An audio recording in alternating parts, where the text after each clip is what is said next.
Salutations, kings and queens, and welcome back to the Electric Leaf, where it is my goal to assist you with nourishing your mind, your body, and your chakras.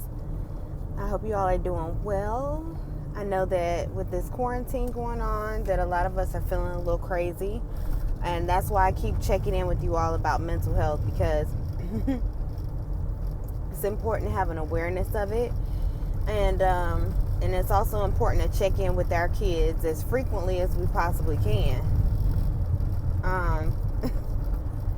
If you have felt the pressure of this quarantine, then you know your kids have, because for me, we don't really take the kids out.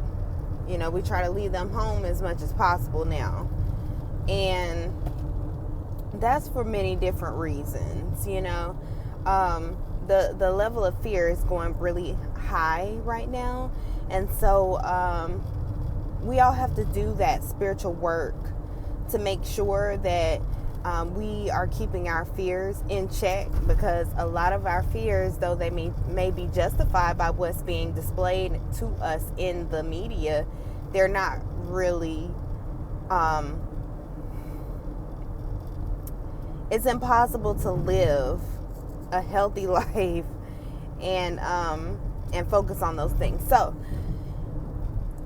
the things that you want to monitor in your children to make sure that they are not dealing with any type of depression is their sleep cycles. For me, I keep a monitor I definitely keep a close eye on how often my child sleeps, how much she sleeps.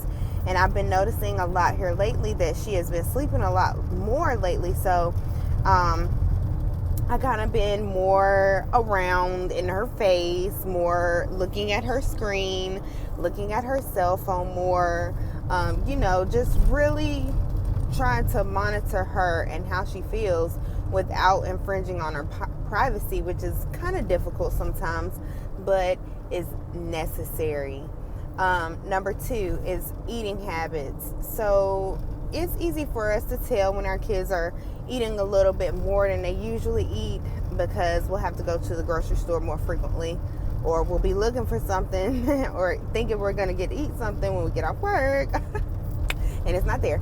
But there can also be another eating habit that changes, and that may not be so noticeable, and that is a decrease in appetite. So a decrease in appetite is going to be just as much of a red flag as an increase. And a decrease in appetite might not be noticed, as easily as an increase. So that moves into changes in weight. Okay? So these changes in weight can be compounded, can compound on top of the already stress that is there from the quarantine, from COVID, okay? So it's important to check and monitor their weight. And also the loss in interest. The loss in interest is a big deal. You know, if you have a kid that's used to playing video games, like my child is always wanting to be on Roblox, so along with everybody else in the world, it seems, because so many people on Roblox. So when I notice that, okay, I don't see her on Roblox, I see her sleeping more, I see napkins in the room where she done had a snack, these are things that I try to, monitor, like, what was that all about? And, things like that. So then moving right along into the next thing that you will want to monitor is tearfulness and or a numbing. So changes in their emotional state. You might see your child become more tearful over something that you don't think is normal for their emotional baseline, or you might see them numb out. You might tell them some news that you would expect a different type of reaction from, and it's a little concerning that you didn't see any type of reaction. Those things can be signs of depression. Also, to take it a step further, A child who is thinking about suicide, they may have said something to their friends.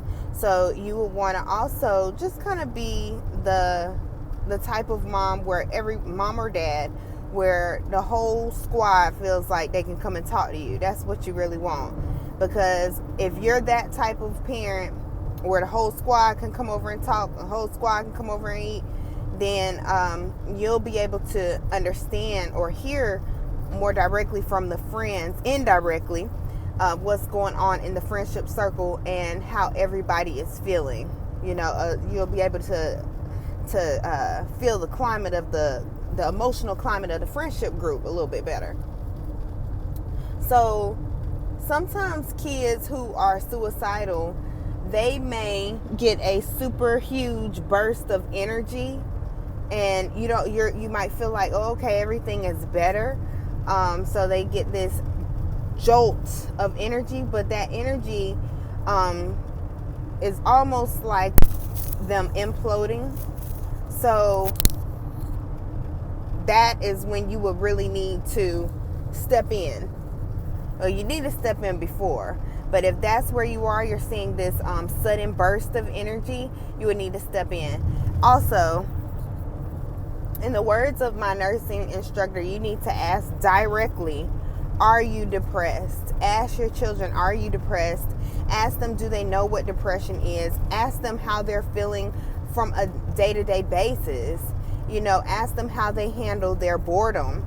Ask them what their feelings are about what's going on in the world right now. Ask them how they're feeling. Get them involved in the conversation, because they are feeding off of us.